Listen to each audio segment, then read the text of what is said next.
ప్రార్థించుకుందాం. పరిశుద్ధమైన దేవా తండ్రి, నీ ప్రియబిడలమైనటువంటి మమ్మల్ని నీ ప్రేమ ద్వారా ప్రేమించి సజీవమైనటువంటి పరిశుద్ధమైనటువంటి కుటుంబాలుగా ఏర్పాటు చేసుకొని తండ్రి ప్రభు తిరిగి 9వ మాసంలో 2వ పరిశుద్ధ పునరుత్థాన దినమున తండ్రి ప్రభు ఈ సాయంకాల సమయంలో నీ వాక్కులను తండ్రి ప్రభు నీ ఆత్మను ధ్యానించడానికి మాకు ఇచ్చినటువంటి ఈ ఆధిక్యతను బట్టి ఆయుష్ను ఆరోగ్యాన్ని బట్టి నీకు స్తోత్రాలు చెల్లిస్తున్నాను. ఆయన తండ్రి ప్రభు లేఖనంలో ఉన్నటువంటి తండ్రి ప్రభు నీ ఉద్దేశాన్ని తెలుసుకొని దానికి ప్రకారముగా తండ్రి ప్రభు ఈ లోకంలో బ్రతుకుతూ నీ కోపానికి నీ ఉగ్రతకు గురి కాకుండా నీ కనికరములకు నీ ప్రేమకు తండ్రి ప్రభు మేము పాత్రులుగా ఈ లోకమును జీవించి తండ్రి ప్రభు నీ ప్రేమను ఆస్వాదిస్తూ తండ్రి ప్రభు నీ ఆశ్రాతను అన్ని విధాలుగా వదిలిపెట్టవలసిన అన్నీ కూడా వదిలిపెట్టి తండ్రి ప్రభు నిన్ను ఎదుర్కొనేటటువంటి విధముగా జీవింపచ్చు. యేసుక్రీస్తు నామమున తండ్రి నతి విధేయముగా ప్రతినాడుకుంటున్నాము స్వామి. ఆమేన్.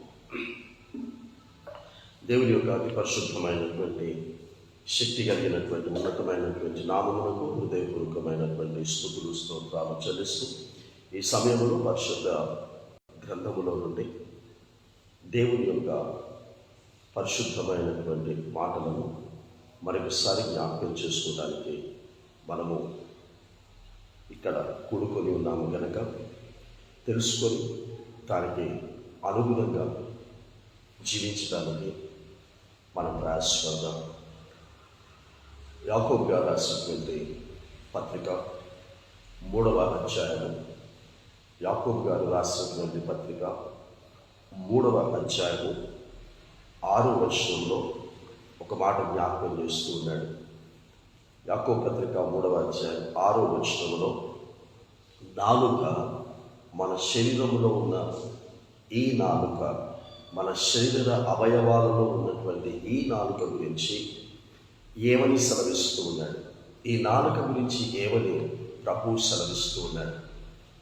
ఈ శరీరంలో ఉన్నటువంటి అవయవాలు అన్నీ కూడా మనకు మేలు చేసేటటువంటి విధముగా ఉంది అని అనుకుంటే కనుక అది మన పొరపాటు అవుతుంది. ఇది ఎప్పుడు మేలుకరంగా ఉంటుంది. శరీరంలో ఉన్న దేవుడు ఉంచిన అవయవాలన్నీ కూడా మనకు ఎప్పుడు మేలుకరంగా ఉంటుంది అని కనుక మనం ఆలోచన చేస్తే ఈ శరీరంలో ఉన్నటువంటి అవయవాలన్నిటినీ కూడా ఇంద్రియ నిగ్రహ శక్తి కలిగి ఉండాలి అన్నాడు. అంటే ప్రతి అవయవాన్ని కూడా నిగ్రహించుకొని మనం బ్రతకాలి. కాబట్టి ఈ నాలుక అగ్నియే. నాలుక మన అవయవములలో ఉంచబడిన పాప ప్రపంచమై, ఈ నాలుక మన శరీరములో దేవుని చేత ఉంచబడినటువంటి పాప ప్రపంచముగా ఉంది అని సెలవిస్తున్నాడు. I am reading from the scriptures. There is nothing my own words. కాబట్టి దేవుని పరిశుద్ధ గ్రంథములో నుండి చెప్పబడుతూ ఉంది. ఈ నాలుక ఉంచబడినది అంటున్నారు. అంటే ఈ శరీరమును ఎవరు చేశారు? ఈ శరీరంలో ఉన్న అవయవాలని కూడా ఎవరు చేసి ఈ లోకములోనికి మనల్ని వదిలాడు అని అంటే సృష్టికర్త అయినటువంటి యెహోవా దేవుడు. కాబట్టి ఆయన ఈ నాలుకను పాప ప్రపంచముగా ఉంచబడినదై సర్వ శరీరమునకు మాలిన్యము కలుగ చేయుచు ప్రకృతి యొక్క చక్రమునకు చిచ్చు పెట్టును, అది నరకము చేత చిచ్చు పెట్టును అంటున్నాడు. మరి ఎందుకు ఈ యొక్క నాలుకను పాప ప్రపంచముగా దేవుడు పెట్టాలి అనంటే దేవుడు మనలను పరీక్షించడానికి పెడతాడు. ఉదాహరణకి ఆదాము అవ్వలను ఏదోను తోటలో ఉంచి, ఆ ఏదోను తోటలో దేవుడు ఏం చెప్పాడు? ఆ ఏదోను తోటలో వారు తినకూడనటువంటి చెట్లు ఉంచాడు. ఆ చెట్టుకు పండ్లు వచ్చేటట్టు చేశాడు. ఆ చెట్టును ఉంచాడు, చెట్టుకు పండ్లు వచ్చేటట్టు చేశాడు. ఆ చెట్టు యొక్క పండ్లను తినకూడదు అని కూడా చెప్పాడు. అలాగే ఈ శరీరములో దేవుడి నాలుకను ఉంచి, ఈ నాలుక విషయంలో ఏం చెప్తున్నాడు అని అంటే, ఈ నాలుకను మీరు ఎవరిని బాధ పెట్టేటటువంటి విధంగా మాట్లాడకుండా చూసుకోండి. ఈ నాలుక ద్వారా పాపము జరగకుండా చూసుకోండి. నాలుక ద్వారా పాపం ఎలా జరుగుతుంది అని అంటే కింది వచనాలను మీకు చదివి వినిపిస్తాను. 9వ వచనంలో 8-9 వచనాలు. ఏ నరుడును నాలుకను సాగు చేయనేరడు. బైబిల్లో రాసేసారు. ఎవడు కూడా ఈ నాలుకను స్వాధీనంలో ఉంచుకోలేడు. ఎవడు కూడా ఈ యొక్క నాలుక ద్వారా పాపము జరగకుండా జాగ్రత్త పడలేడు అని చెప్తున్నాడు. అయినప్పటికీ కూడా దేని ద్వారా దీనిని మనము స్వాధీనంలో ఉంచుకోగలగాలి అని అంటే ఒకటే ఒక దాని ద్వారా.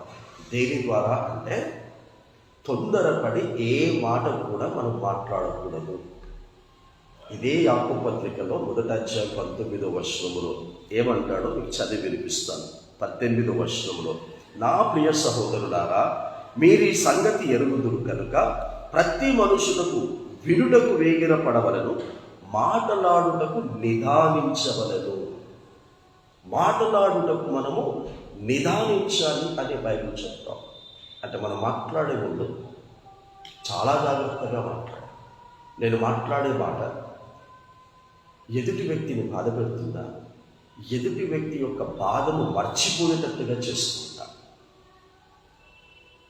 ఎప్పుడైనా ఎదుటి వ్యక్తి బాధను మర్చిపోయేటటువంటి విధముగా, ఎదుటి వ్యక్తి సంతోషంగా ఉండేటటువంటి విధముగా మన మాటలు ఉండాలి అని శ్రమిస్తున్నాయి.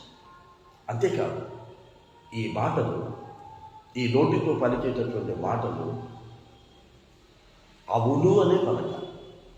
అవును అని అంటే దేవుని యొక్క కార్యాలు తప్పకుండా మన జీవితంలో జరుగుతాయి.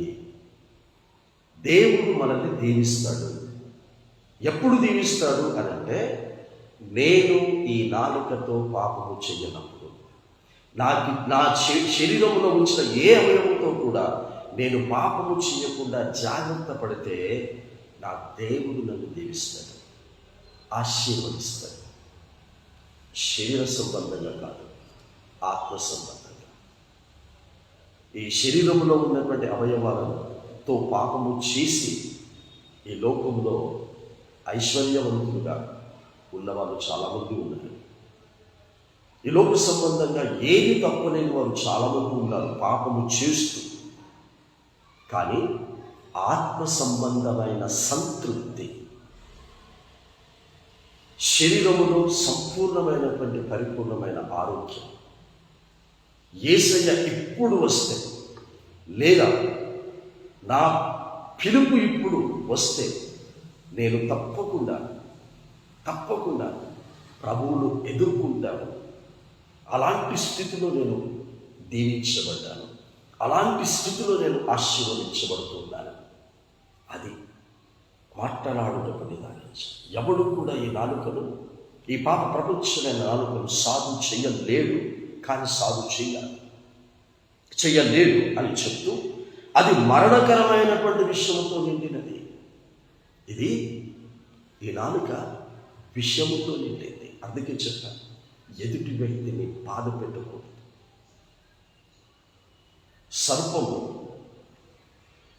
నోట్లో, అనగా తన నాలుకలో మాత్రమే విషం ఉంటుంది అని చెప్తాడు.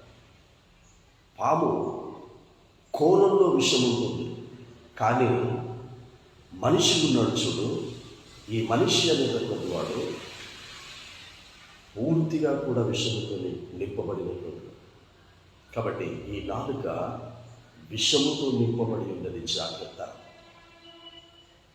కాబట్టి ఈ నాలుకలో ఉన్నటువంటి విషపు మాటలు మనం ఎప్పుడు కూడా పలకడానికి వీల్లేదు. ఇంకా చెప్తాడు చూడండి, అది నిరంతరమైనటువంటి దుష్టత్వమే. దీనితోనే, అంటే ఈ నాలుకతోనే తండ్రి అయిన ప్రభువును స్తుతింతుము, దీనితోనే దేవుని పోలికగా పుట్టిన మనుషులను శపించడం. దీనితోనే ఏ మనుషులనైతే దేవుడు సృష్టించాడో ఆ దేవుణ్ణి స్తుతిస్తాము, ఆ దేవుణ్ణి ఆరాధిస్తాము, ఆ దేవుణ్ణి ఘనపరుస్తాము. అలాగే ఆ దేవుడు సృజించినటువంటి మనుషులను శపిస్తాం, బాధ పెడతాం, దుఃఖ పెడతాం, ఆయాసపరుస్తాం. ఎవడిచ్చాడు మనకి అధికారం? ఎవడిచ్చాడు మనకి అధికారం? ఒక వ్యక్తిని శపించడానికి ఎవడిచ్చాడు అధికారం? అబ్రహాము గురించి ఒకసారి మీరు ఆలోచన చేస్తే 12వ అధ్యాయంలో దేవుడు అబ్రహామును దర్శించి 7 ఆశీర్వాదాలు ఇస్తాడు. ఆ 7 ఆశీర్వాదాలలో ఒక మాట ఏమంటాడో తెలుసా? అబ్రహామా, నిన్ను ఎవరైతే దూషిస్తారో నేను వారిని శపిస్తాను అన్నాడు.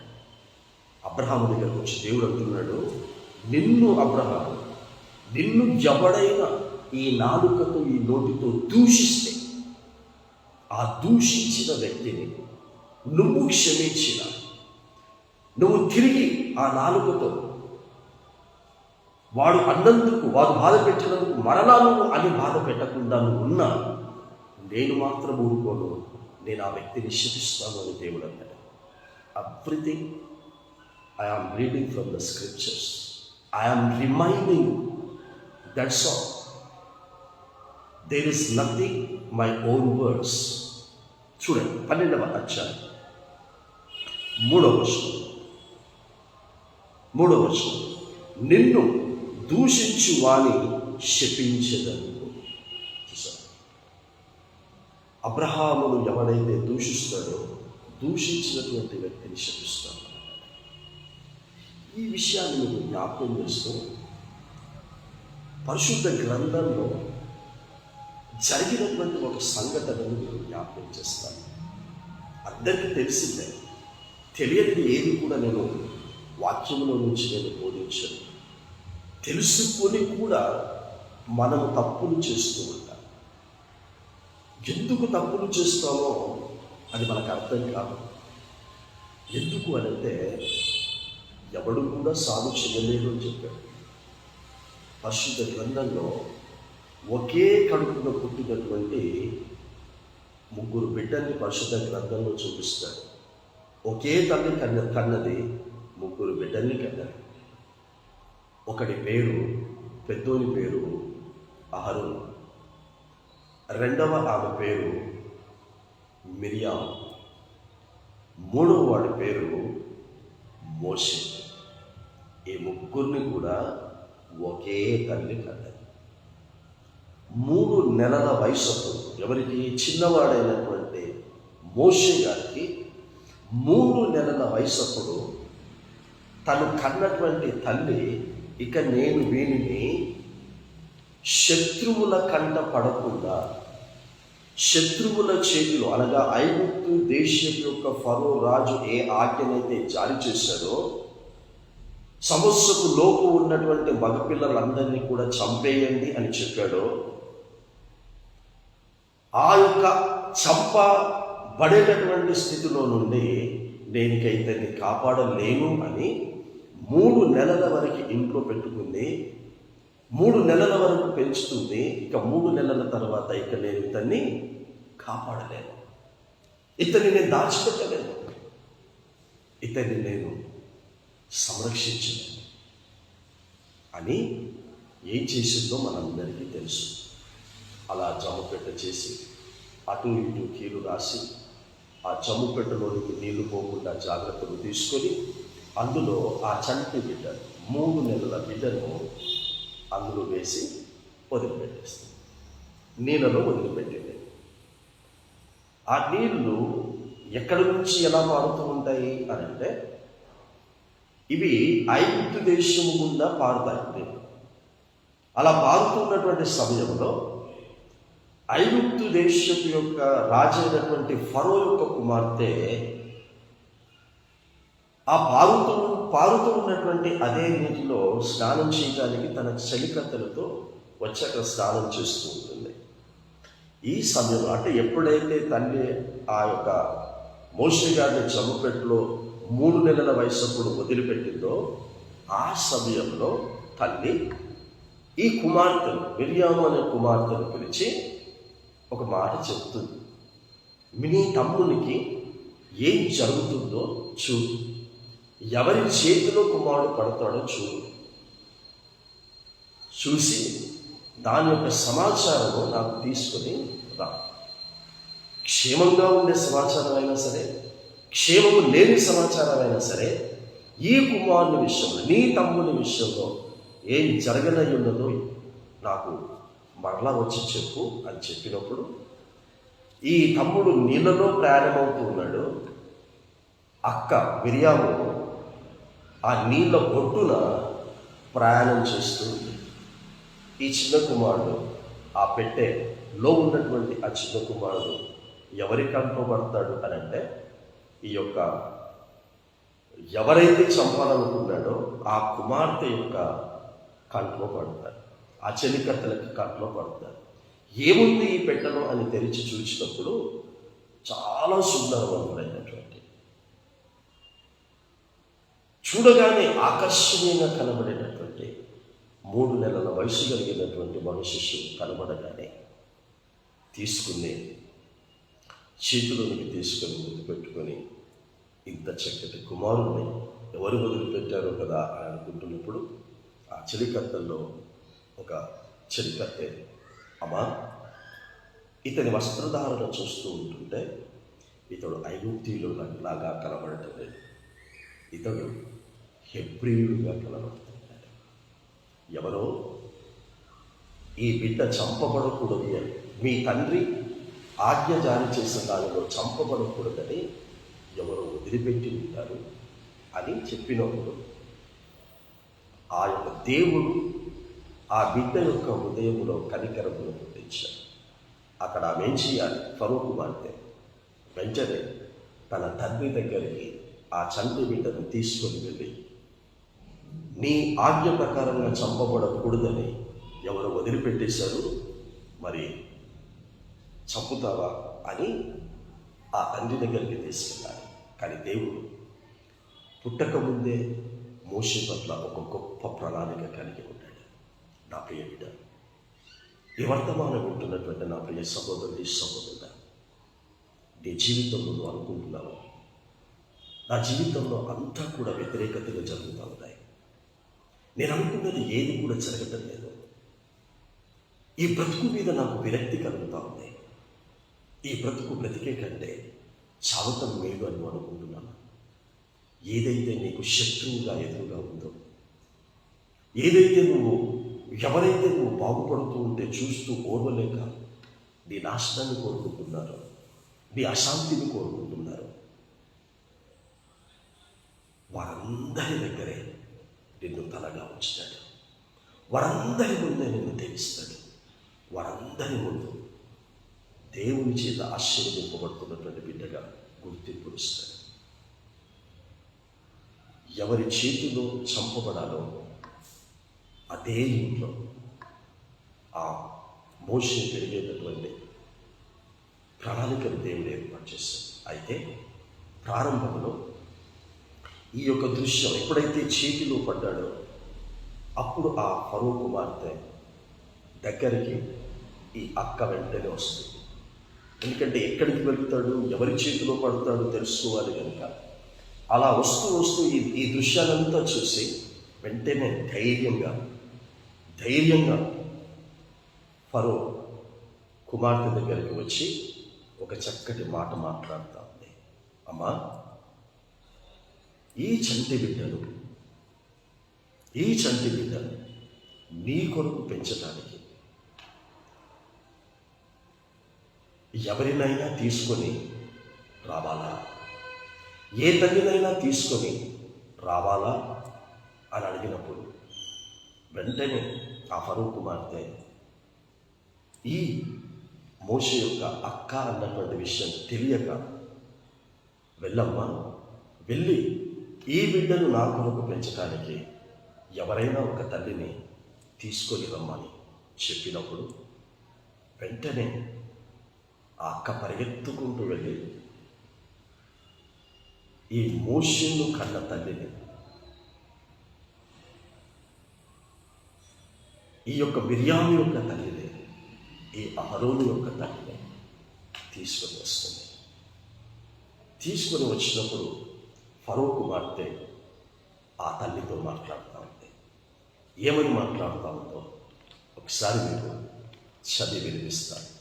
నిర్గమాకాండం 2వ అధ్యాయం, నిర్గమాకాండం 2వ అధ్యాయము 9-10 వచనాల్లో వీరి మధ్యలో సంభాషణ చూడండి. ఫరో కుమార్తె ఆమెతో అంటే ఈ సహోదరి వెళ్ళి తీసుకొని వచ్చినటువంటి ఆ తల్లితో, వీరికి ఈమెకు తెలియదు, ఫరో కుమార్తెకు తెలియదు ఈవిడనే ఈ చిన్న బిడ్డ అయినటువంటి మోషేనే కన్న తల్లి ఈవిడే అని తెలియదు. ఆవిడ ఈ చిన్న బిడ్డ యొక్క అక్క అని తెలియక మాట్లాడుతూ ఉంది. ఏమని? ఫరో కుమార్తెలతో, ఈ బిడ్డను తీసుకొని పోయి నా కొరకు వానికి పాలించి పెంచు, నేను నీకు జీతము ఇచ్చేదనని చెప్పగా ఆ స్త్రీ ఆ బిడ్డను తీసుకొని పోయి పాలించి పెంచాడు. See how the God's plan about the human beings.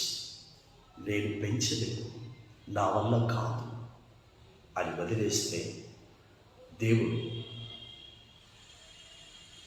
దేవుని మీద ఆధారపడ్డ బిడ్డ, దేవుని నమ్మిన బిడ్డ నేను వదిలేస్తున్నాను. కానీ నా దేవుడు ఈ బిడ్డను ఎక్కడో ఒక దగ్గర ప్రాణముతో ఉంచి తెచ్చాడు.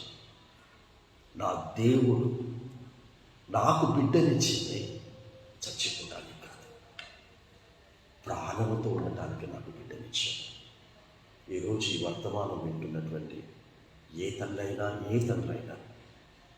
ఒకవేళ మీకు ఇవ్వబడినటువంటి పిల్లలు శారీరకంగా అనారోగ్యంగా ఉన్నారా, లేదా వారు చెడు తిరుగుళ్ళు తిరుగుతూ ఉన్నారా? ఒకవేళ నువ్వు మోషే గారి తల్లి అయినటువంటి తండ్రిలాగా నువ్వు పరిశుద్ధుడైనటువంటి తండ్రిగా దేవుని మీద ఆధారపడి దేవుణ్ణి నమ్మి విశ్వసించి, అయ్యా నువ్వు నాకు ఇచ్చినటువంటి ఈ బిడ్డ చెడిపోవడానికి ఇవ్వలేదు, నువ్వు ఇచ్చినటువంటి ఈ బిడ్డ పాడవడానికి ఇవ్వలేదు, నువ్వు ఇచ్చినటువంటి ఈ బిడ్డ అనారోగ్యంతో చచ్చిపోవడానికి ఇవ్వలేదు, నువ్వు ఇచ్చిన ఈ బిడ్డ ద్వారా నువ్వు మహిమపరచబడాలని ఇచ్చావు అని కనుక ఈ రోజున నీ ఆలోచన విధానాన్ని, ఆనాడు మోషే యొక్క తండ్రి ఎలాంటి ఆలోచనగా మార్చుకుంది. నేనైతే పెంచలేదు, నేనైతే ప్రాణముతో ఉంచలేదు, కానీ ఇప్పుడు దేవుని నమ్మి నేను కనుక వదిలేస్తే దేవుడు నా కుమారుణ్ణి ప్రాణముతో మాత్రం ఉంచడం కాదు, అతని పట్ల దేవుడు కలిగి ఉన్న ప్రణాళిక నెరవేర్చుకుంటాడు అని నమ్మి వదిలిపెడితే ఆ దేవుడు ఏం చేసేదో చూస్తున్నాం కదా. నేను పెంచలేను అని వదిలిపెడితే అదే తల్లి చేతికి ఫరో కుమార్తె ఆ బిడ్డను ఎత్తుకొని, అమ్మా ఈ బిడ్డను నా కొరకు నువ్వు పాలించి పెంచు, దాని కొరకు ఏం చేస్తానో తెలుసా, నీకు జీతము కూడా ఇస్తాను. 3 నెలల వయసప్పుడు మోషే గారు నేను పెంచలేను అని వదిలిపెడితే ఆ 3 నెలల వయసు కలిగినటువంటి ఆ బాలుని ద్వారా ఆ తల్లికి రాబడి కూడా వచ్చేటట్టు దేవుడు చేశాడు. నాకు తెలిసి ఆ చిన్న వయసులో 3 నెలల వయసులో తల్లికి రాబడి వచ్చేటట్టుగా చేసిన వాళ్ళు ప్రపంచంలో ఎవరు లేకుండొచ్చు. తనకు పాలివ్వటం వల్ల ఆ శిశువుకు పాలు ఇచ్చి పెంచుతున్నందుకు, తన కుమారునికి పాలు ఇచ్చి పెంచుతున్నందుకు తనకు రాబడి వచ్చేటట్టుగా దేవుడు చేశాడు. నేను పెంచలేదు, నా వల్ల కాదు, నేను చదివించలేదు అనుకుంటున్నారా? God will open the new doors if you are the true believer. నువ్వు నిజమైన విశ్వాసం అయితే నీ వల్ల కాలేదాన్ని దేవుడు అయ్యేటట్టుగా చేస్తాడు. నువ్వే పెంచేటట్టుగా చేస్తాడు. నీ రాబడితోనే పెంచేటట్టుగా చేస్తాడు. నీకు జీతము ఇస్తాను, నా కొరకు వాడిని పెంచు అని అంటే ఏ ఇంటిలో పెంచలేరు అని వదిలిపెట్టిందో అదే ఇంటిలోనికి తీసుకొని వచ్చేటట్టు నా దేవుడు చేశాడు. అదే ఇంటిలో పెరిగేటట్టు నా దేవుడు చేశాడు. అదే దేశంలో పెరిగేటట్టు నా దేవుడు చేశాడు. ఈరోజు ఇదే దేవుడు నీకున్నాడు ప్రియమిట. ఇదే దేవుడు నీకున్నాడు ఈరోజు. అయితే నీవు మోషే తల్లి కలిగిన విశ్వాసులాగా ఉండాలా? మోషే తల్లి కలిగినటువంటి నమ్మకస్తురాలుగా ఉండాలా? అలా ఉంటే అదే దేవుడి రోజున నీకు సహాయం చేయడానికి దిగి వస్తున్నాడు. ఈ వాక్యం ద్వారా, ఈ మాట ద్వారా ఇక్కడ మనకు ముఖ్యంగా కనబడుతుంది ఎవరు? ఈ సంఘటన, ఇంత చక్కటి సంఘటన జరగటానికి, తల్లి చేతికి బిడ్డ అందించబడటానికి, బిడ్డ చంపబడకుండా కాపాడబడటానికి, ఇలాంటి మంచి సంఘటన జరగటానికి కారకురాలు ఎవరు అని అంటే మిరియాం. మోషే యొక్క అక్క అయినటువంటి మిరియాం. ఇంత గొప్ప మంచి ప్రణాళికకు కారకురాలైనటువంటి ఈ మిరియాము ఒక సందర్భంలో ఎందుకు మీకు ఆ సంఘటనను జ్ఞాపకం చేసి ఈ ముందున్నటువంటి వర్తమానంలోకి వెళుతున్నాను. మూలవాక్యం మర్చిపోకండి. ఇదే నాలుకతో దేవుని స్తుతిస్తాము, ఇదే నాలుకతో దేవుని పోలికగా ఉన్నటువంటి మనుషులను శపిస్తాం, బాధ పెడతాం. గుర్తు చేసుకోండి మళ్ళీ అబ్రహాముతో చెప్పిన మాట, అబ్రహామా నిన్ను ఎవరు దూషించినా నేను వారిని శపిస్తాను. Please my dear brothers and sisters, ఈ నాలుక ఉంది ఎదుటి వ్యక్తులను బాధ పెట్టడానికి కాదు. ఓ భార్య, నీ భర్తను బాధ పెడుతున్నావా? ఓ భర్త, నీ భార్యను బాధ పెడుతున్నావా? ఓ కుటుంబమా, మీలో ఎవరు ఒకరినొకరు బాధ పెట్టుకుంటున్నారా? నోరు జారి మాట్లాడిస్తున్నావా? ఎదుటి వ్యక్తి ఎలా ఆ మాటలను రిసీవ్ చేసుకుంటాడో అని తెలియకుండా అనేస్తున్నావా ఏదో ఒకటి? God is listening. What you are speaking. Please take care of that. ఇంత చక్కటి కార్యాన్ని జరిగించినటువంటి మిరియాము ఈ నాలుకను స్వాధీనంలో ఉంచుకోలేకపోయింది. ఈ నాలుకతో అనకూడని మాటలు అదే తమ్ముల్ని అన్నది. ఎప్పుడు పెద్దవాడైపోయాడు. ఇశ్రాయేలీయులను ఐగుప్తు దేశపు యొక్క చెరలో నుండి విడిపిస్తూ తీసుకొని వస్తున్నాడు. దేవుని యొక్క ప్రణాళికను నెరవేరుస్తూ తనకప్పటికి వివాహం జరిగింది. సిప్పోరుతో వివాహం జరిగింది. సిప్పోరుతో పిల్లల్ని కూడా కన్నాడు. నిర్గమాకాండం 4వ అధ్యాయంలో అతడు వివాహము చేసుకున్నాడు, పిల్లల్ని కూడా కన్నాడు. కానీ సంఖ్యాకాండం 12వ అధ్యాయం 1వ వచనంలో ఒక సంఘటన జరుగుతున్నటువంటిది రాశాడు. అక్కడ ఆమె పేరు రాయలేదు. ఆమెకు ఈ మోషే గారి ద్వారా పిల్లలు పుట్టాడు అని రాయలేదు, ఏమీ రాయలేదు. కానీ అక్కడ జరిగినటువంటి సంఘటన ఏంటి అంటే, ఈ అహరోను మిరియాములు మాట్లాడిన మాటలకు దేవుని యొక్క కోపము అహరోను మిరియాముల మీద రావటం వల్ల మిరియాముకు జరిగినటువంటి నష్టాన్ని చూపించాలనుకుంటున్నాను నేను. వారు చేసిన మంచిని జ్ఞాపకం చేసుకోవడం లేదు దేవుడు. 3 నెలల వయస్సుడు మోషే గారిని ఏ విధముగా కాపాడబడటానికి కారకురాలైందో, ఏ విధముగా ఆ యొక్క మోషే గారు తల్లి చేతికి అప్పగింపబడటానికి కారకురాలైందో, ఆ తల్లి పాలను త్రాగి పెంచబడేటటువంటి విధంగా కారపురాలయంలో అవేవి కూడా దేవుడు జ్ఞాపకం చేసుకోలేదు. ఎందుకు? దేవుడు చేయకూడదు అన్నదాన్ని చేయకూడదు. మూలవాక్యం యాకోబు పత్రిక 3వ అధ్యాయం 6, 8, 9 వచనాలు మర్చిపోకండి. ఈ నాలుక మీ శరీరంలో దేవుడే ఉంచిన పాప ప్రపంచం. ఆ నాలుకను దేవుడు అంటున్నాడు, సాధనం చేయి. ఈ నాలుకనుతో మాట్లాడుటకు నిదానించి నాకు చూపించు. ఈ నాలుకతో మాట్లాడుటకు నిదానించి చూపించమంటున్నాడు దేవుడు. ఈ నాలుకతో బాధపడుతున్న వారిని సంతోషపరచడానికి, మాట్లాడటానికి ఉపయోగించు.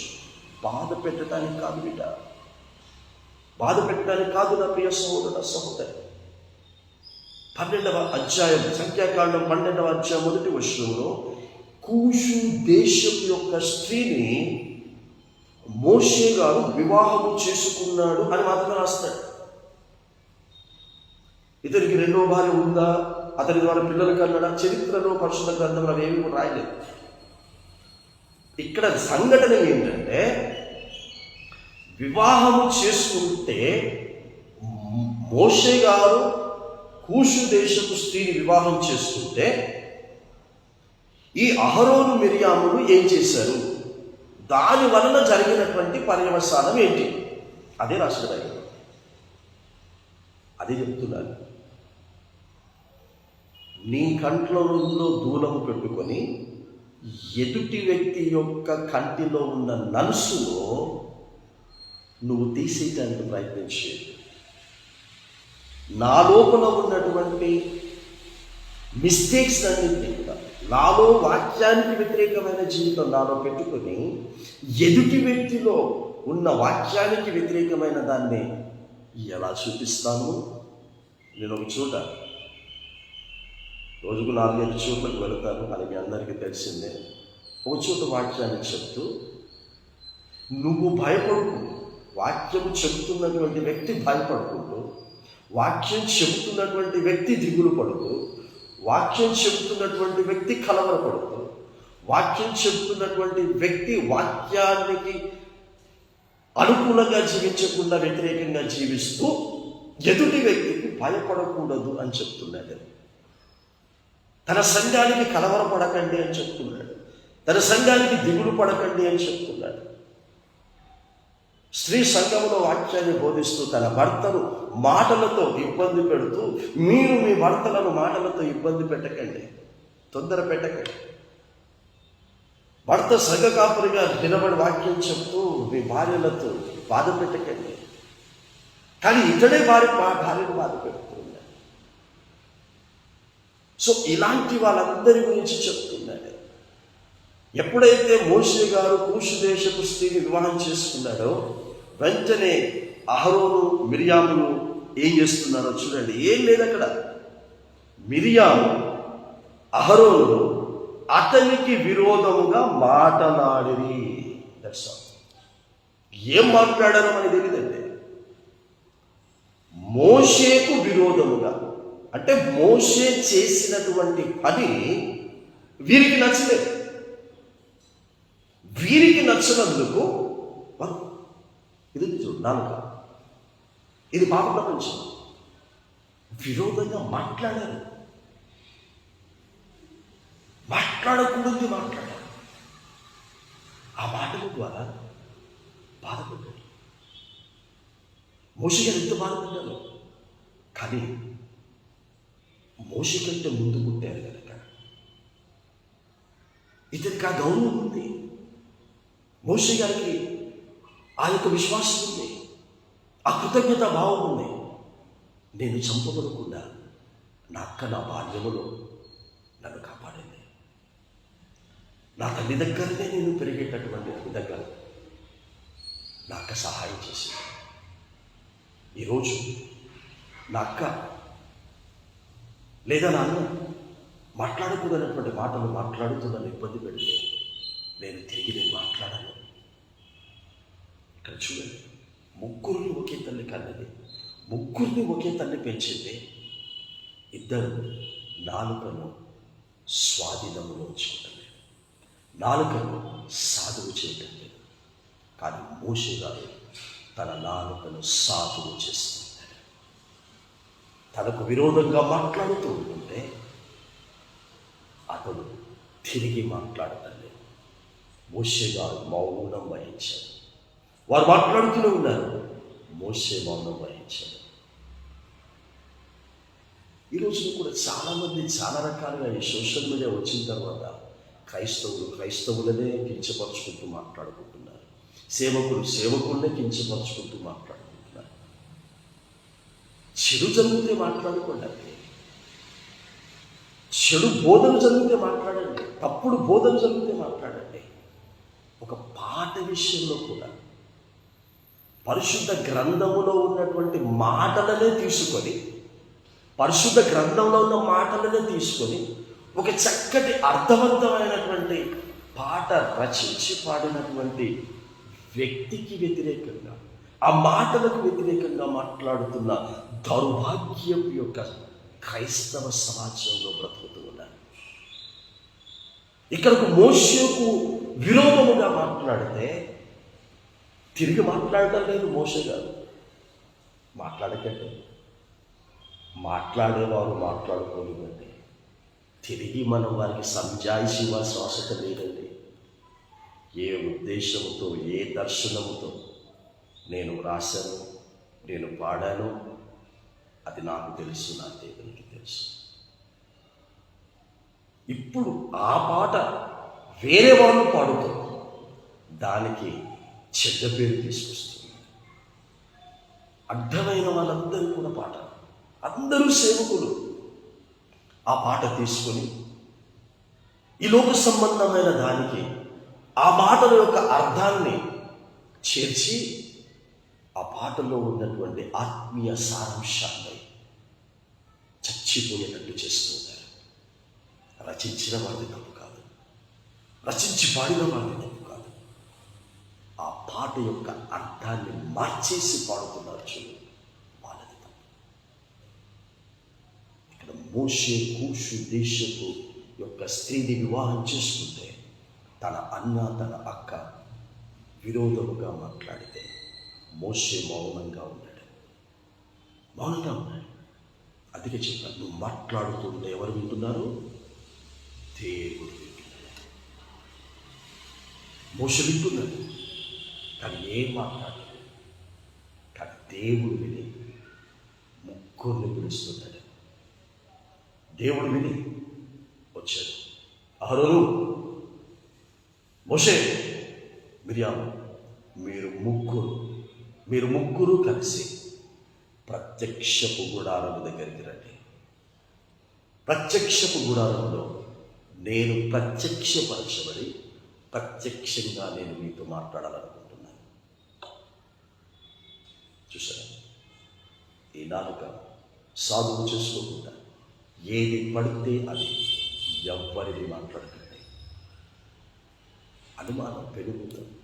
భర్తలను అనుమానించే భార్యలను అనుమానించేటటువంటి భర్తలు, పిల్లలను అనుమానించే తల్లిదండ్రులను అనుమానించేటటువంటి పిల్లలు, ఇలా అనుమానించి ఎన్ని మాట్లాడకూడని మాటలు మాట్లాడుతుంటారు.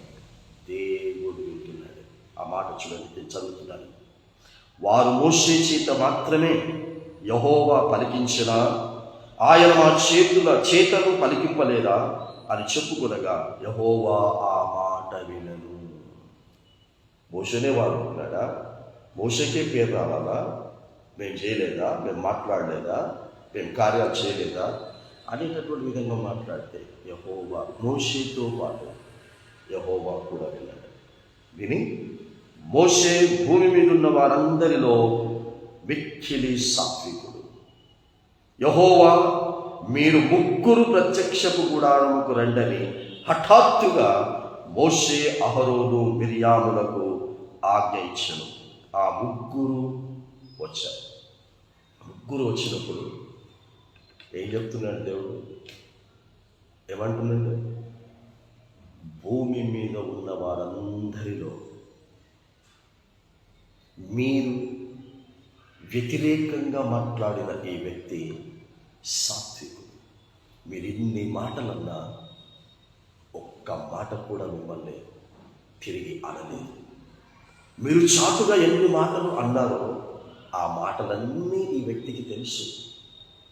మీరు ఎన్ని బాధకరమైన మాటలు మాట్లాడారు, ఎన్ని వ్యతిరేకమైన మాటలు మాట్లాడారు, ఎంత సంఘము చెడిపోవటానికి కారణమైన మాటలు మాట్లాడారు, అవన్నీ ఆ వ్యక్తికి తెలుసు. అయినా తిరిగి ఎందుకు ఇట్లా మాట్లాడారు అని అనలేదు.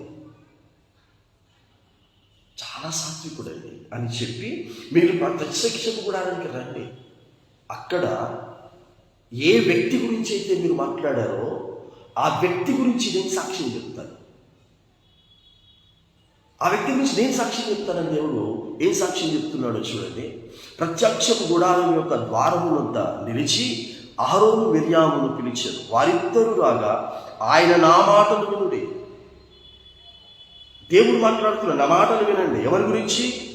మీలో ప్రవక్త ఉండిన ఎడల యెహోవానగు నేను దర్శనమిచ్చి అతడు నన్ను తెలుసుకొనున్నట్లు కలలో అతనితో మాట్లాడుదును. నా సేవకుడైన మోషే అట్టివాడు కాడు. కలలో మాట్లాడేవాడిని కాదు, నా మోషతో ప్రత్యక్షంగా మాట్లాడేవాడిని, స్వయంగా మాట్లాడేవాడిని. అతడు నా ఇల్లంతటిలో నమ్మకమైన వాడు. సాత్వికుడు మాత్రమే కాదు, నా ఇల్లంతటి నమ్మకం, నా ఇంటిలో నమ్మకమైన వాడిని. భూమిలో మనుషులందరూలో సాత్వికుడైనటువంటి వాడిని మీరు మాటలు మాట్లాడి బాధ పెడతారా? బాధ పెడితే అతడు మిమ్మల్ని ఏమి అనక క్షమించొచ్చేమో, బట్ నేను క్షమించానని దేవుడు అంటున్నాడు. చూడండి, నేను గూఢభావముతో కాదు, దర్శనమిచ్చి ముఖాముఖిగా అతనితో మాట్లాడుతూ, నేను ముఖాముఖిగా నా సేవకు నమ్మకస్తు సాత్వికు అతనితో నేను ముఖాముఖిగా మాట్లాడేవాడిని. అతడు యెహోవా స్వరూపమును నిదానించి చూచుడు. కాబట్టి నా సేవకుడైన మోషేకు విరోధముగా మాట్లాడుటకు మీరేలా భయపడలేదు. సాత్వికుడు, నమ్మకస్తుడు, సేవకుడు. ఎన్ని మాటలు మాట్లాడుతున్నాడు దేవుడు. మీరెందుకు భయపడ్డారు? మీకు ఒవ్వడిచ్చాడని కాదు, నా సేవకునికి విరోధముగా మాట్లాడటానికి మీకు ఎవరిచ్చారు అధికారం అని దేవుడు స్వయంగా మాట్లాడిన వారిని ప్రశ్నిస్తున్నాడు. నా ప్రియబిడ్డలారా, ఈ రోజున మీరు ఎవరెవరు ఏ విధంగా మాట్లాడారో ఒక్కసారి ప్రశ్నించుకోండి. అక్కడ చూసే మనం దేవుని పోలికగా పుట్టినటువంటి మనుషులందరినీ కూడా మనము మాట్లాడి బాధ పెడతాము, శిక్షిస్తాము, విరోధముగా మాట్లాడతాము, ప్రత్యక్షంగా విరోధంగా మాట్లాడతాం, వెనకాల కూడా విరోధంగా మాట్లాడతాం. But God is listening everybody's words. దేవుడు ప్రతి ఒక్కరు మాట్లాడే మాటలను చదువుకుంటాం. 121 కీర్తనలో నుంచి, ఇశ్రాయేలును కాపాడువాడు కునుకొడు నిద్రపోడు. ఆయన అందరినీ కాపాడటానికి కునుకొడు నిద్రపోడు అంటాంగా, కునుకకుండా నిద్రపోకుండా మాట్లాడుతున్న వారందరి మాటలు వింటున్నాడు. మంచి మాటలు మాట్లాడుతున్న వారందరికీ దీవెనలు, ఆశీర్వాదాలు, ఆరోగ్యాలు, ఆయన రాకడలో గొప్ప బహుమానాలతో, కిరీటాలతో రానయ్యాడు. చెడు మాటలు మాట్లాడుతున్నటువంటి వారందరికీ ఈ లోకములో బ్రతికి ఉండగానే వారి మీదికి శిక్షలను తీసుకొస్తున్నాడు, అనారోగ్యములను తీసుకొస్తున్నాడు, బాధ తాపకరమైనటువంటి వ్యాధులను తీసుకొస్తున్నాడు. కాబట్టి మీరు విరోధంగా మాట్లాడారు కనుక, మీరెందుకు భయపడకుండా మాట్లాడారు కనుక అని చెప్పి అక్కడ ఏమనకుండా వెళ్ళిపోతాడు. దేవుడు కూడా ఏమంటాడంటే అక్కడ చూడండి 9వ వచనం, యెహోవా కోపము వారి మీద రగులు కొనగా ఆయన వెళ్ళిపోయాడు. దేవుడు కోపమును అహరోను మిర్యాముల దగ్గర ప్రదర్శించి వెళ్ళిపోయాడంటే, దేవుని కోపము ఎలా ఉంటుందో వారు చూశారు, అనుభవించింది రాశాడు ఇక్కడ. ఆ కోపం ఎప్పుడైతే ఆ కోపము చూపించి వెళ్ళిపోయాడో ఇమ్మీడియట్గా జరిగినటువంటి సంఘటన మీరు చూడండి. ఏం జరిగింది? యెహోవా కోపం వారి మీద రగులుకొనగా ఆయన వెళ్ళిపోయాను. మేఘమును ఆ ప్రత్యక్షపు గుడారము నుండి ఎత్తబడెను. అప్పుడు మిర్యాము హిమము వంటి తెల్లని కుష్టు గలదాయను. అహరోను మిర్యాము వైపు చూచినప్పుడు ఆమె కుష్టి గలదానిగా ఉండెను. 2వ అధ్యాయం ఎందుకు మీకు చదివించి ఇక్కడికి వచ్చాను. తన తమ్ముని విషయంలో చాలా మంచి కార్యం చేసింది. 3 నెలల వయసు కలిగిన ఆ శిశుప్రాయంలో అక్క ప్రవర్తన, అక్క మంచి ప్రవర్తన. అతడు కాపాడబడటానికి, చంపబడకుండా ఉండటానికి, తండ్రి చేత పోషింపబడటానికి అంత మంచి కారణమైనటువంటి ఆ మంచి విషయాలు ఏవి కూడా ఇక్కడ మోషేకు విరుద్ధంగా మాట్లాడినందుకు అవి ఏవి కూడా మేలుకరంగా మార్చబడలేదు. నా ప్రియ బిడ్డ, నీ జీవితంలో ఎన్నో మేలులు చేసి ఉంటావు. దేవుని పేరు మీద చర్చలు కట్టించి ఉంటావు. దేవుడి పేరు మీద అనేక దాన ధర్మాలు చేసి ఉంటావు. అనేక డొనేషన్స్ ఇచ్చి ఉంటావు. అనేక మంది సేవకులను పోషించి ఉండి ఉంటావు. అనేకులకు నీ యొక్క రాబడి ద్వారా చేయుతనిచ్చి ఉండి ఉండవచ్చు. ఇన్ని మంచి కార్యాలు ఈ నాలుకను సాగు చేసుకోకపోతే, ఈ నోటితో మాట్లాడుటకు నిదానించకుండా ఒక వ్యక్తి బాధపడటానికి నీ మాట కారణమైతే నీ మంచి పనులు ఏవి కూడా లెక్కలోనికి రావు. నా ప్రియ బిడ్డ, రావు. చూడండి, వెంటనే తను కుష్టుగలదిగా మార్చబడితే అది అన్న అయినటువంటి ఆహారం చూసి తట్టుకోలేకపోతూ ఉన్నాడు, చూసి భరించలేకపోతూ ఉన్నాడు. తన సొంత చెల్లెలు కుష్టుగలది అంటే వెలివేయబడినది. కుష్టు వ్యాధి గలవారు మనుషులతో కలిసి బ్రతకకూడదు. దేవుని సేవకుని, దేవుని దృష్టిలో నమ్మకస్తుడు, దేవుని దృష్టిలో సాత్వికుడికి విరోధంగా మాట్లాడినందుకు ప్రజల మధ్యలో బ్రతకకుండా దేవుడు అలాంటి వ్యాధిని కలుగజేసి ప్రజలకు దూరంగా వెళ్ళిపోయేటట్టు చేస్తున్నాడు. ప్రజల మధ్యలో బ్రతకకుండా దేవుడు చేస్తున్నాడు. నా ప్రియ బిడ్డ, నీ మాటలు చాలా జాగ్రత్తగా ఉండాలి. ప్రజల మధ్యలో నువ్వు బ్రతకకుండా చేయకూడదు. ప్రజల మధ్యలో నువ్వు ఉండకుండా దేవుడు చేయకూడదు. ప్రజల మధ్యలో నువ్వు తల ఎత్తుకొని ఉండాలి, గౌరవప్రదంగా ఉండాలి. చాలామంది చాలా చోట్లకు రావడానికి సిగ్గుపడతారు. ఎందుకు? వారు చేసినటువంటి పనులు, వారి ప్రవర్తన వారిని 10 మందిలో తిరగనివ్వదు. కాబట్టి ఈ రోజున ఈ మాటలు మీరు ఉంటున్నప్పుడు నువ్వు ఎవరి పట్లనన్నా, అతను మంచివాడు కానీ చెడ్డవాడు కానీ, మంచిది కానీ చెడ్డది కానీ నీ నాలుకను మాత్రం సాగు చేస్తుంది. నీ నాలుకతో మాత్రం ఏం మాట్లాడుతున్నా? వారు పాపమే చేసి ఉండవచ్చు, వారు తప్పిదమే చేసి ఉండవచ్చు. ఆ పాపమును సరిచేసుకునే విధంగా మాట్లాడు. వారు ఆ తప్పిదాన్ని సరిదిద్దుకునేటటువంటి విధంగా మాట్లాడు. కానీ ఆ పాపము చేసిన వ్యక్తిని హీనాతిహీనంగా చూస్తూ మాట్లాడటానికి లేదు. యేసుక్రీస్తు పాపులను ప్రేమించవచ్చు. ప్రేమించి వారు ఒప్పుకునేటట్టుగా, వారు సరిదిద్దుకునేటటువంటి విధముగా అవకాశాలను ఇచ్చి వారు పరిశుద్ధులయ్యే విధంగా నా యేసుని చేస్తూ ఉంటుంటే మనము వారికి వ్యతిరేకంగా ఎందుకు మాట్లాడాలి? నీ సంఘములో వ్యభిచారం చేసేవాళ్ళు ఉండొచ్చు, నీ చుట్టుప్రక్కల వ్యభిచారం చేసేవాళ్ళు ఉండొచ్చు, త్రాగుబోతులు ఉండొచ్చు, ఎవరైనా ఉండొచ్చు. కానీ వారు త్రాగును మానుకునేటట్టుగా మన ప్రవర్తన, వారు వ్యభిచారాన్ని మార్చుకునేటటువంటి విధంగా ఉండాలి. వారు చేసేటటువంటి ప్రతి తప్పుడు క్రియలన్నీ కూడా మానుకునేటటువంటి విధంగా మన ప్రవర్తన ఉండాలి. నేను దేవుని మహిమ నిమిత్తం చెప్తున్నాను. ఈ సేవ పరిచయంలో ఈ అన్నలు ఎంతో మంది మాటల చేత బాధపెట్టిన వారు ఎంతోమంది ఉన్నారు, ఎంతోమంది ఉన్నారు అన్న మాటలు చేత బాధపెట్టిన వాళ్ళు. కానీ తిరిగి ఎప్పుడు కూడా ఒక పల్లెత్తు మాట మాట్లాడలేదు. ఎందుకు ఇలా అన్నారని కూడా నేను ప్రశ్నించలేదు. నా ముందు అన్నారని తెలుసు, నా వెనకాల అన్నారని కూడా నాకు తెలుసు. But I never spoke again with them. ఎందుకు?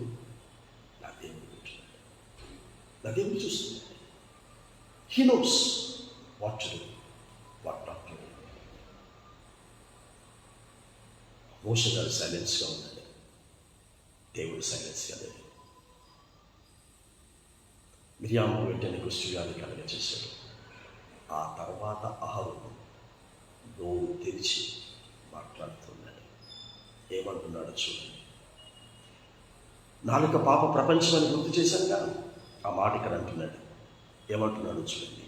అహరోను 11వ వచనం. అహరోను, అయ్యో నా ప్రభువా, మేము అవివేకులము, పాపులమైన మేము చేసిన ఈ పాపమును మా మీద మోపవద్దు.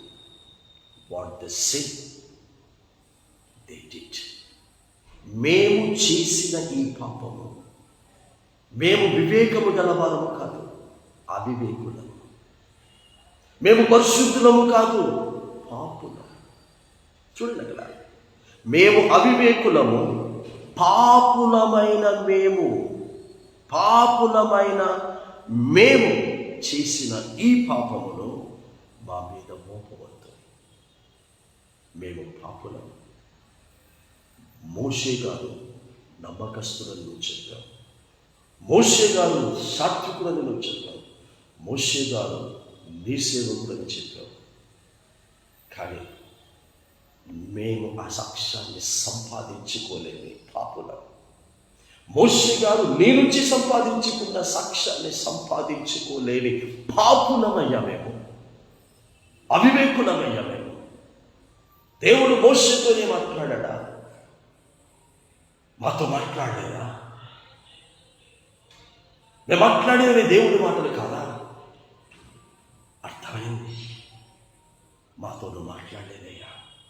మేము మాట్లాడినవి నీ మాటలు కాదయ్యా. మా ప్రవర్తన నీవు ఇష్టపడిన ప్రవర్తన కాదయ్యా. మేము పాపము చేసిన పాపులం. యాజకుడు అహరోను యాజకుడు ఏమంటున్నాడు?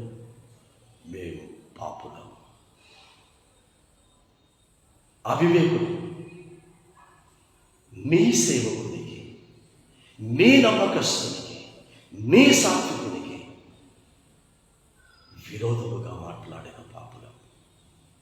ఇప్పుడు చెప్పండి, ఒక త్రాగుబోతును పాపిగా చూపిస్తూ ఉన్నారు, వ్యభిచారిని పాపిగా చూపిస్తూ ఉన్నారు, దొంగలు పాపిగా చూపిస్తూ ఉన్నారు. ఇంతమందిని మనం పాపులుగా చూపిస్తూ ఉంటుంటే, ఈ నాలుకతో మాట్లాడకూడని మాటలు మాట్లాడుతున్న ఘోరమైన పాపిగా నువ్వున్నావని నీ దేవుడు ఈ వర్తమానం ద్వారా నీకు చూపిస్తున్నాడు. ఆ రోజు వారు ఒప్పుకున్నారు, నా పేరు. ఆ రోజు పాపము చేసి వారు ఒప్పుకున్నారు. ఈరోజు నువ్వు ఒప్పుకుంటారా? Do you repent? Do you accept that I am a sinner? I did a sin with this tongue I spoken, which I must not speak. Praise the Lord.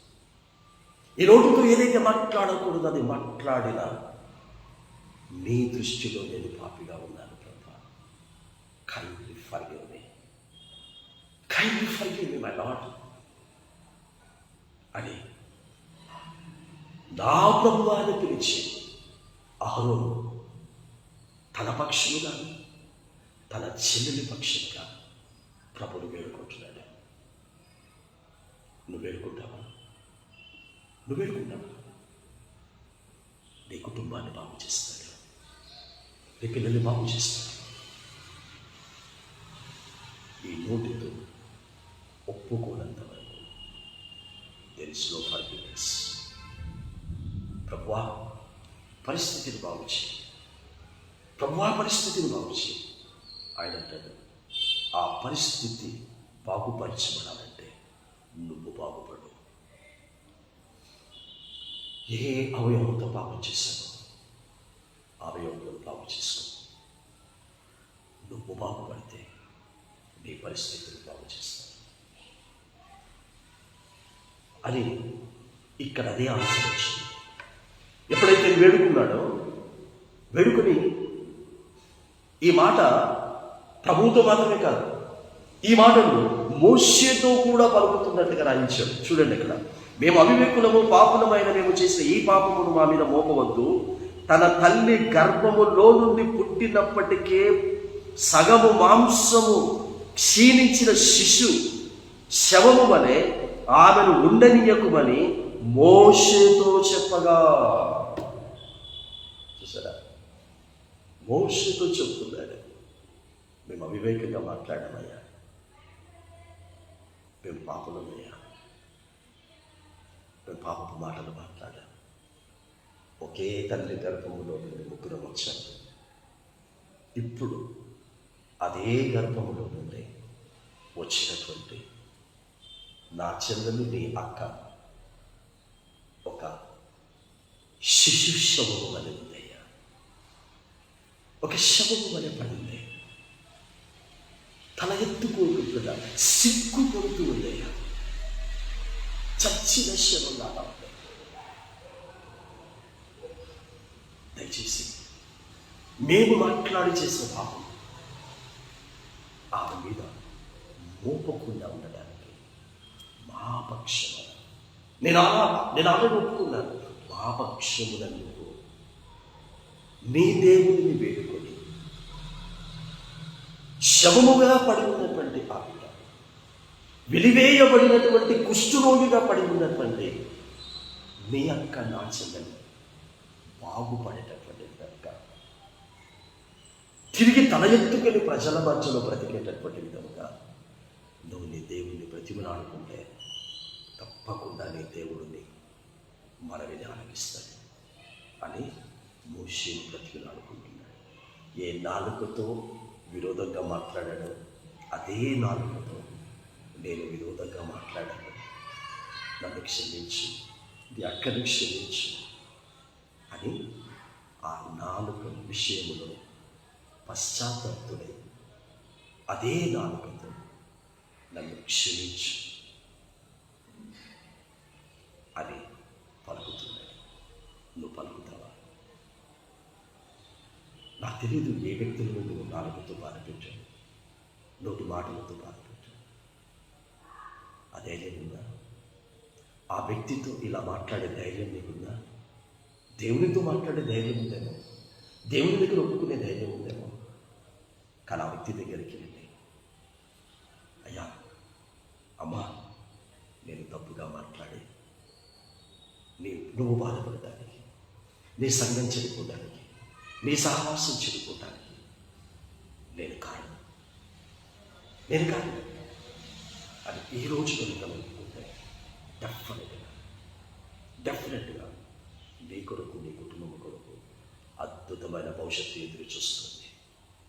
అద్భుతమైన భవిష్యత్తు ఎదురు చూస్తుంది. ఆ ఎదురు చూస్తున్న భవిష్యత్తు నువ్వు అనుభవించాలంటే ఆ రోజు చేసిన ప్రయత్నం చేయి. వెంటనే మోషేతో అనగా అప్పుడు యెహోవా చెప్పగా మోషే ఎలుగెత్తి, దేవా, దయచేసి ఈమెను బాగు చేయమని యెహోవాకు మొరపెట్టాడు. ఆ స్వభావం అన్నది, ఈ స్వభావం సాత్విక లక్షణం. అక్కడ నేను మాట్లాడాను అని అంటే తిరిగి ఏమి కూడా కోపం ప్రదర్శించడం లేదు మోసెస్. అక్కడ వారిని క్షమిస్తూ ఉంటాడు. ఈ రోజున నువ్వు ధైర్యం చేసి వెళ్ళి ఈ మాటలు పలికితే తప్పకుండా ఎదుటి వ్యక్తి క్షమించి ఆ మనస్సును దేవుడు కలుగ చేస్తాడు. వారు నీ మీద కోపం ప్రదర్శించారు. నా ప్రేమిట, నాలో మార్పు రానంత వరకు, నీలో మార్పు రానంత వరకు నీ పరిస్థితుల్లో మార్పులు రావు. పరిశుద్ధాత్ముడు పరిశుద్ధ గ్రంథంలో జరిగిన సంఘటన నుంచి దేవుడు ఎలా క్షమిస్తాడో చూపిస్తున్నాడు మీకు. ప్రపంచములో నేటి సేవకులు ఇలా నోటితో ఒప్పుకుంటే క్షమించేస్తాడు అని చెప్తున్నాను. అలా రాష్ట్ర చేసేవారు కాదు. దేవుని దగ్గర క్షమాపణ కోరుకోవాలి. ఏ మనిషిని బాధ పెట్టావో ఆ మనిషి దగ్గర కూడా క్షమాపణ కోరుకోవాలి. అప్పుడే నీ గురించి దేవుడు అద్భుత ప్రణాళిక కలుగచేస్తాడు. ఏ ప్రజల మధ్యలో నువ్వు తల ఎత్తుకోకుండా బ్రతుకుతున్నావో అదే ప్రజల మధ్యలో తల ఎత్తుకొని బ్రతికేటట్టు దేవుడు చేస్తాడు. నా అనుభవంతో ఈ వాక్యాన్ని మీకు ప్రకటన చేస్తున్నాను. I'm the living example. నేను కేవలం బోధించే బోధకుడిని మాత్రమే కాదు, అక్కడ ఏదైతే బోధిస్తున్నానో ఆ బోధిస్తున్నటువంటి ఆ బోధను నేను ఒకప్పుడు విరోధముగా మాట్లాడిన వ్యక్తిగా ఉన్నాను. ఈరోజు నాకు విరోధంగా మాట్లాడుతున్నటువంటి వ్యక్తులను మోషే గారు క్షమించిన విధముగా క్షమించేటటువంటి వ్యక్తిగా ఈరోజు నేనున్నాను. దేవుని మహిమ నిమిత్తం చెప్తున్నాను. అందుకే ఈరోజు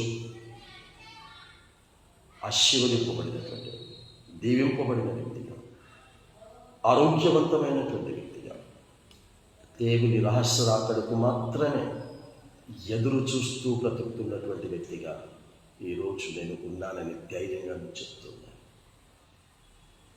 ధైర్యంగా చెప్తున్నాను. నేను చనిపోతే నాతో పాటు నా బిడ్డలు రారు. అలాగే నేను ఎత్తబడితే నాతో పాటు నా బిడ్డలు రారు. నేను ఎత్తబడితే నాతో పాటు నా బిడ్డలు రావాలంటే నా రక్తం పంచుకుని పుడితే రారు.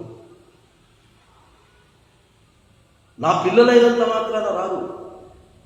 ఒకే తల్లి కన్నది అహరోను, ఒకే తల్లి కన్నది మిరియామును, ఒకే తల్లి కన్నది మోషే గారిని. కానీ మోషే గారి విషయంలోనే దేవుడు సంతోషంగా ఆనందంగా ఉండి మోషే గారిని యాక్సెప్ట్ చేస్తున్నాడు. And the God is rejecting the Aaron and Miriam. ఎవరి ప్రవర్తన వారిని ప్రభు దగ్గరికి తీసుకుని వెళుతుంది. ఇక్కడ చెల్తుందేమో రికమెండేషన్స్. నేను ఫలానా వాడి కొడుకున్నాను, ఫలానా వాడి బిడ్డని, ఫలానా వాడి కుటుంబం. ఇక్కడ నడుస్తుందేమో, అక్కడ నడవదండి. మోషే గారు దేవుణ్ణి వేడుకుంటున్నాడు, అయ్యా ఆమెను బాగు చేయి. బాగుపడటానికి ఒక మార్గం చూపించదు. 7 రోజులు ఆమె వెలివేయబడాలి. 7 రోజులు వెలివేయబడాలి. 7 రోజులు ప్రజల మధ్యలో ఉండటానికి వీల్లేదు అని అంటే 7 రోజులు ఆమె ప్రజల మధ్యలో ఉండకుండా ఆమె ఒక్కతే శవముగా, కుష్టు వ్యాధి కలగాలిగా దేవుడు ఉండేటట్టుగా చేశాడు. ఆమె బాగుపడేంత వరకు ఇశ్రాయేలు ప్రయాణం చేయలేదు. ఆమె బాగుపడేంత వరకు వారు అక్కడే ఉన్నారు. దేవుడు ఆమెను క్షమించేంత వరకు, దేవుడు ఆమెను బాగు చేసేంత వరకు వారు అక్కడే ఉన్నారు. కాబట్టి మిరియాము 7 దినములు పాలెములో వెలుపటనే గడిపారు. మిరియాము మరలా చేర్చబడి వరకు జనులు ముందుకు సాగరైంది. తర్వాత జనులు హజేరోతు నుండి సాగి పారాను అరణ్యంలో దిగింది. కాబట్టి ఈ నాలుక మన శరీరంలో ఉంచబడిన పాప ప్రపంచం సర్వ శరీరములకు మాలిన్యము కలుగచేయచ్చు.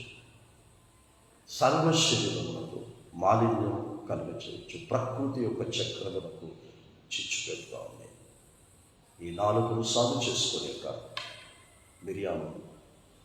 మిరియాము తన దేహమును చిచ్చు పెట్టుకుంది. తన దేహమునకు రాకూడనటువంటి రోగమును తెచ్చుకుంది. ప్రజల మధ్యలో ఉండకుండా వెలివేయబడింది. తిరిగి దేవుణ్ణి వేడుకున్నట్టు, వారిలో పశ్చాత్తాపము కలిగినట్టు, మేము తప్పు చేశాం, మేము పాపము చేశాం, మేము అవివేకులం అని వారు దేవుని దగ్గర, మోషే దగ్గర వారు ఒప్పుకున్నప్పుడు మోషే మొరపెట్టినప్పుడు దేవుని కనికరించాడు. మిరియాము ప్రారంభంలో ఈ మోషే గారికి చాలా మేలుకరంగా ఉండేది. అవేవి కూడా ఈ సమయంలో వ్యతిరేకమైన విరోధంగా మాట్లాడితే ఈ శిక్ష రాకుండా అవేవి కూడా ఉపయోగపడలేదు. కాబట్టి నువ్వెన్ని మేలులు చేశావో, ఏమేం చేశావో అవేవి కూడా ఉపయోగంలోనికి రావు. నా ప్రియ బిడ్డ, పరలోకానికి వెళ్ళాలంటే ఈ లోకంలో నీకు తిండి దొరుకుతుంది, ఈ లోకంలో నీకు బట్ట దొరుకుతుంది, ఈ లోకంలో నీకు ఉండటానికి ఇల్లు ఉంటుంది, ఈ లోకంలో నువ్వు వెళ్ళటానికి వాహనాలు ఉంటాయి, ఈ లోకంలో నువ్వు ధరించుకోవటానికి బంగారం, వెండి, వజ్రవైఢూర్యాలు ఉంటాయి. కానీ పరలోకములో నీకు ఇల్లు ఉండదు. పరలోకములో నీకు బంగారము, వెండి, వజ్రవైఢూర్యాలు ఉండవు.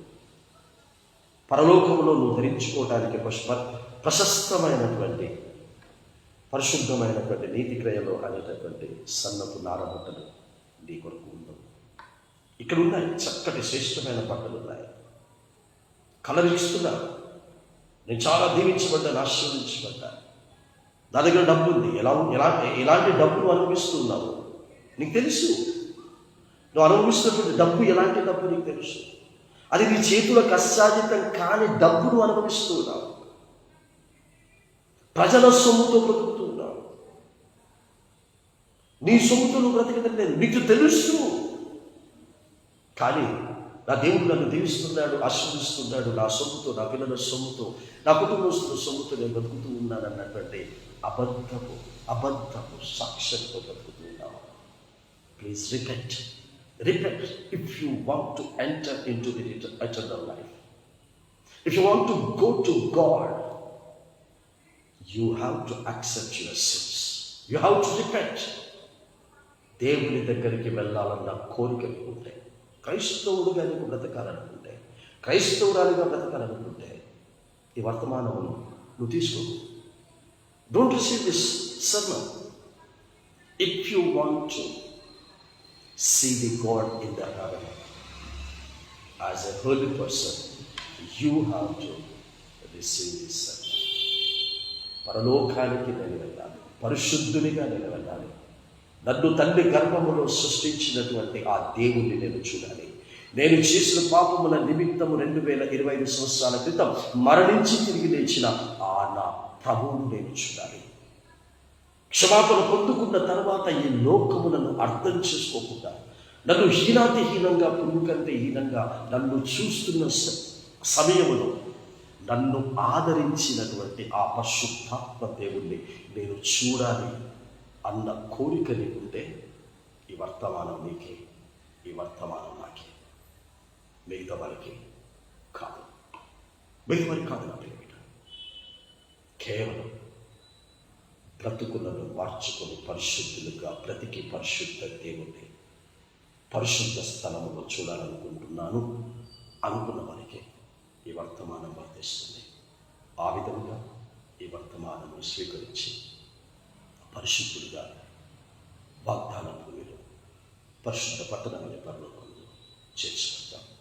మన వినికిలో ఈ వాక్యం దేవుడి దీవించి ఆశీర్వదించిన కాక. పరిశుద్ధమైన దేవన తండ్రి, నీ ప్రేమిడమైనటువంటి నన్ను మమ్మల్ని ప్రేమిస్తున్నాను. ఏదో తోటలో వారు తినకూడనటువంటి పండు యొక్క చెట్టును నువ్వే పెట్టావు, తినొద్దు అన్నావు. ఈ శరీరంలో పాప ప్రపంచమైనటువంటి నాలుక అవయవమును కూడా నువ్వు పెట్టావు తండ్రి. ఆ రోజు ఆ చెట్టును పెట్టి, ఆ పండును పెట్టి, అది నోటితో తినొద్దు అన్నావు. ఈరోజు నాలుకతో రుచి చూడొద్దు అన్నావు. ఈరోజు ఈ నాలుకను పాప ప్రపంచమైన అవయవముగా పెట్టి, ఈ నాలుకతో, ఈ నోటితో మాటలాడకూడదు, మాటలు మాట్లాడొద్దు అంటున్నావు తండ్రి. తినొద్దు అంటే తినేశాడు, మాట్లాడకూడదు మాట్లాడొద్దు అంటే మాట్లాడుతూనే ఉన్నాడు తండ్రి. మాట్లాడకూడదే మాట్లాడుతున్నాయి. మాట్లాడుటకు నిదానించింది అంటే ఎవ్వరూ నిదానించలేదు. దయచేసి ఈరోజు మనస్ఫూర్తిగా అహరోను మిర్యాలు ఒప్పుకున్న విధంగా ఈ వర్తమానం విని ఒప్పుకుంటున్న బిడ్డలందరినీ నువ్వు క్షమిస్తున్నందుకు నీకు స్తోత్రం. అద్భుతమైన గొప్ప ప్రణాళికతో కూడిన భవిష్యత్తును సిద్ధపరిచి పెట్టావు. ఆ భవిష్యత్తును అనుభవించేటట్టు చేస్తున్నందుకు నీకు స్తోత్రాలు. వీడు ఇలాగే మాట్లాడతాడు అనేటటువంటి అహంతో వ్యతిరేకంతో ఈ వాక్యం వినటానికి ఇష్టపడకుండా వ్యతిరేకతను చూపిస్తున్నటువంటి బిడ్డలకు ఇలాంటి వాక్యమే నేను వినాలి, ఇలాంటి మాటలే నేను వింటే పరిశుద్ధునిగా పరిశుద్ధురాలుగా మార్చబడి పరిశుద్ధ దేవుడు నివసిస్తున్నటువంటి పరిశుద్ధ దేవుని దగ్గరికి అతడు నివసిస్తున్న పరలోకానికి వెళ్ళగలను అన్నటువంటి ఆ మనస్సు ఆలోచన ప్రతి బిడ్డలకు మీరు కలగచేసి రహస్యాలను సిద్ధపరచుకొని కావలసిన ప్రతి విధమైనటువంటి శ్రేష్టమైనటువంటి జీవితం అనుభవించి నీ ద్వారా అనుభవించేటటువంటి కృపను విస్తరింపచేస్తూ మా మంచి ఏది కూడా మాతో పాటు తండ్రి ప్రభు రావాలంటే సరిచేసుకోవలసినవన్నీ కూడా సరిచేసుకుంటారు. ఆ చేసిన వేలన్నీ కూడా మాతో పాటు మీ దగ్గరకు చేర్చబడతాయి అన్నటువంటి ఆ విశ్వాసంతో లోకంలో జీవించవచ్చు. ప్రస్తుతానికి విన్నటువంటి ప్రతి బిడ్డలను కుటుంబాన్ని, ఆ తర్వాత కూడా వినలై ఉన్నటువంటి బిడ్డలను కుటుంబాలను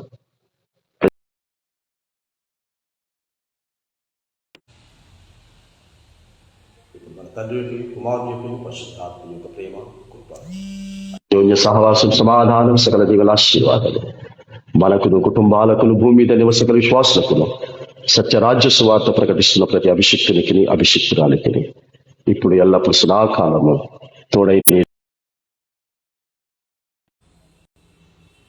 అందరికీ వందన. చివరిలో ఎవరు ఫోన్ చేస్తూ ఉన్నారు. ఆ ఫోన్ చేయడం వల్ల ఆ చివరిలో కాస్త డిస్టర్బెన్స్ వచ్చింది. ఏదేమైనప్పటికీ కూడా దేవుని యొక్క కృప మన ఎడల మెండుగా ఉన్నందుకు ఈ కృప పేతురు గారు కోరుకున్న విధంగా విస్తరించబడేటటువంటి విధంగా మనం జీవిస్తాం. మనసు గాడ్ బ్లెస్ యు.